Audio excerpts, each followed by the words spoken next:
नमस्कार सबैजनालाई मेरो नाम सुदीप। आज म तपाईँहरूको सामुन्ने फेरि आइसकेको छु नेपाल भर्सेस कुवेतको भोलिको टी20 क्रिकेट वर्ल्ड कप क्वालिफायरको प्रिडिक्सन गर्नको लागि। मैले यो प्रिडिक्सन चाहिँ 2-3 दिन अगाडि गरेको थिएँ नेपाल भर्सेस कुवेतको लागि, जहाँ मैले भनेको थिएँ नेपालले म्याच जित्छ भनेर। त्यो प्रिडिक्सन चाहिँ मेरो गलत प्रिडिक्सन मैले गरेँ। त्यसमा मैले केही चार्ट्सहरू जुन युज गर्नुपर्ने थियो त्यो गरिनँ, त्यही भएर त्यो प्रिडिक्सनलाई तपाईँ खारेज गर्नु होला, नमान्नु होला।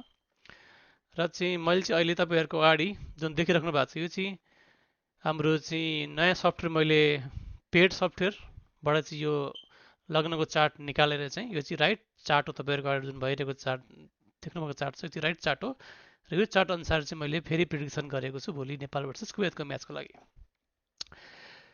र टाइम वेस्ट नगरिकन हामी हेरौँ यहाँ के छ त भनेर। र सुरुमा एक्सेल सिट हेरौँ। एक्सेल सिटमा तपाईँ देख्न सक्नुहुन्छ कि यहाँ मैले टेक्निक्स जुन भनेको छु तपाईँहरूलाई, मसँग 10वटा टेक्निक्स छ जुन चाहिँ वेस्टर्न एस्ट्रोलोजी र वैदिक एस्ट्रोलोजी दुइटैको मिक्स टेक्निक हो यो चाहिँ। अनि यो 10वटा टेक्निक्सको हेल्पबाट चाहिँ मैले चाहिँ प्रिडिक्सन गर्ने गरेको छु। अनि इच टेक्निक्सको लागि चाहिँ नेपाल र कुवेत दुइटैलाई मैले पोइन्ट दिएको छु होइन। लास्टमा जसको पोइन्ट बेसी आउँछ त्यही टिमले जित्नेवाला छ। तपाईँ हेर्न सक्नुहुन्छ नेपालको पोइन्ट 5 छ भिक्ट्री हाउसेसमा, सबलर्डमा 0 छ, सबलर्ड एरेमा 0 छ, सबलर्ड्समा -6 छ। अनि त्यसै गरी टोटल -1 पोइन्ट छ नेपालको। अनि कुवेतको तपाईँ हेर्न सक्नुहुन्छ 0 छ, 16 छ यहाँ राशि कस्टमा, त्यसपछि 8 छ भिक्ट्री हाउसेसमा, -1 छ सबलर्डमा र टोटल पोइन्ट छ 23। र डिफरेन्स 23 छ कुवेतको, -1 छ नेपालको, डिफरेन्स छ 24 को। यसको मतलब किनकि कुवेतले धेरै पोइन्ट पाएको छ नेपालको भन्दा, सो कुवेतले भोलिको म्याच अनफर्चुनेटली जित्नेछ र जित्न पनि ठुलो मार्जिन जित्नेछ, किनकि 24 को डिफरेन्स भनेको very big difference. Any difference जुन चाहिँ एबभ 6 हुन्छ त्यो भनेको ठुलो डिफरेन्स मानिन्छ, तर यहाँ चाहिँ 24 को डिफरेन्स छ। यसको मतलब नेपालले ठुलो मार्जिनले हार्नेछ। यदि नेपालले फर्स्ट ब्याटिङ गर्यो भने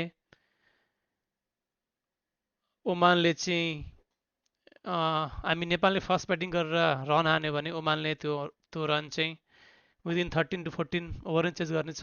र यदि नेपालले सेकेन्ड ब्याटिङ गर्यो भने नेपालले 30, 40, इभन 50 रन्सले पनि हार्ने चान्सेस छ।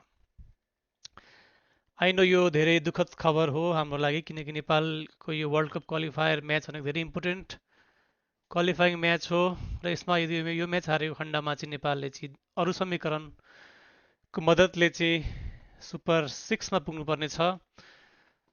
यदि यो म्याच हारेको खण्डमा कुवेतले जापानलाई हराउनु पर्ने छ, त्यो पनि ठुलो मार्जिनले, अनि फेरि नेपालले जापानलाई पनि हराउनु पर्ने छ।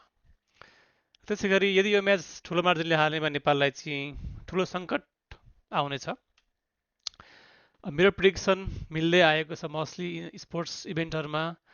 म विस गर्छु कि यो प्रिडिक्सन मेरो नमिलोस्, किनकि म अभियसली नेपालले जित्दै हेर्न चाहन्छु।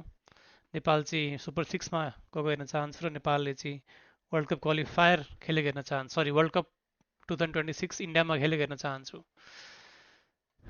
त्यही भएर चाहिँ मलाई चाहिँ यो खबर चाहिँ दुःखद खबर भए पनि तपाईँहरू सबैजनालाई चाहिँ खबर चाहिँ अब सुनाउनु मन छ र तपाईँहरू आफै थाहा पाउनुहुनेछ भोलि मेरो प्रिडिक्सन मिल्छ कि मिल्दैन भनेर।